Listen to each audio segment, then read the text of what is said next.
pour moi qui est un vrai parcours humain avec cet homme depuis le jour où j'ai découvert que ce bagagiste que je croisais quelquefois à l'aéroport était devenu cet homme auquel nous devons sans doute d'avoir sauvé des dizaines de vies ce soir tragique du 14 juillet 2016. Et aujourd'hui, on mesure que c'est sans doute une victime non comptabilisée et peut-être une des plus importantes victimes survivantes. Tant le traumatisme qui en lui a pris au fil du temps de l'importance.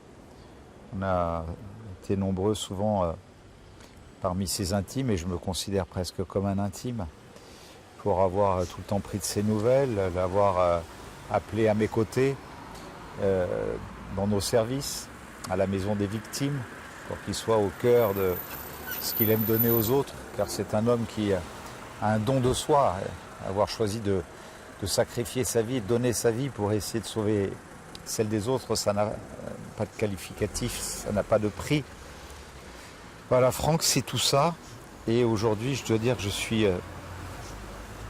tellement effondré, ému, dans cet instant où je l'ai étreint dans mes bras, dans cette petite pièce de son appartement où il était au sol. Ça me paraissait si injuste.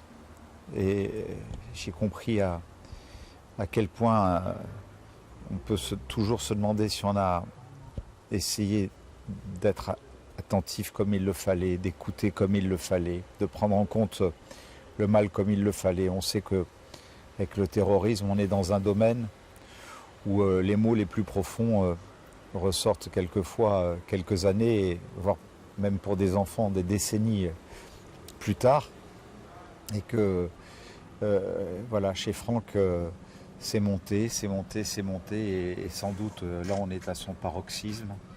Et il faut qu'on soit tous unis derrière lui, parce qu'il ne mérite pas de porter ce fardeau si lourd et cette souffrance tout au long de sa vie de cette manière. Et j'espère que les soins qui lui seront prodigués lui permettront de surmonter tout ça.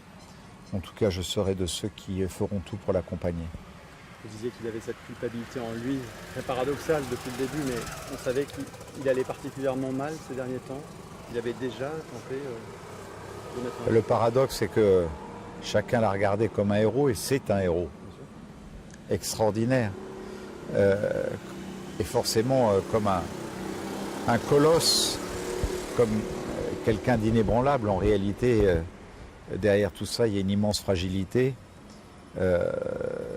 celle où en permanence, il a le sentiment de ne pas en avoir fait assez, de se dire mais si j'avais eu plus de force, plus de réactivité, 10 secondes plus tôt, peut-être aurais-je pu sauver encore d'autres vies.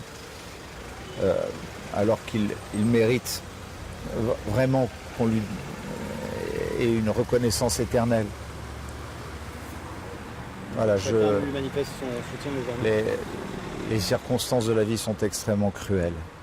Et je trouve qu'elles sont très cruelles à son égard.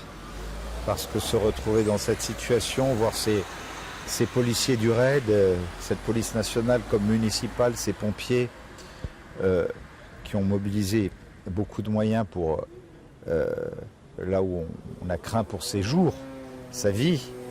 Il s'est mis en danger lui-même, et peut-être avait-il même sans doute une arrière-pensée où on pouvait penser le pire.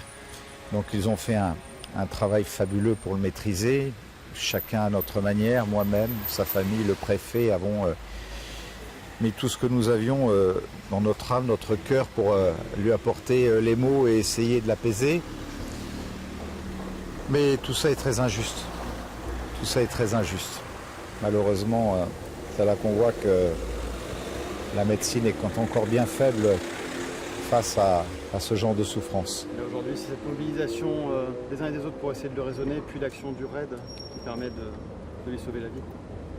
Oui, je pense qu'effectivement, ça a été la réaction de tous ceux qui, depuis 24 heures semble-t-il, puisque moi j'ai été alerté en fin de séance du Conseil de métropole, que d'abord il avait eu une attitude à l'extérieur qui commençait à inquiéter, qu'il s'était ensuite retranché chez lui. J'ai foncé ici tout de suite.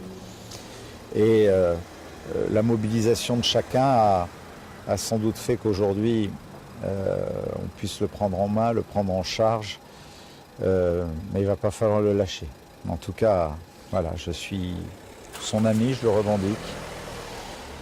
Et je serai de ceux qui vont s'occuper de lui.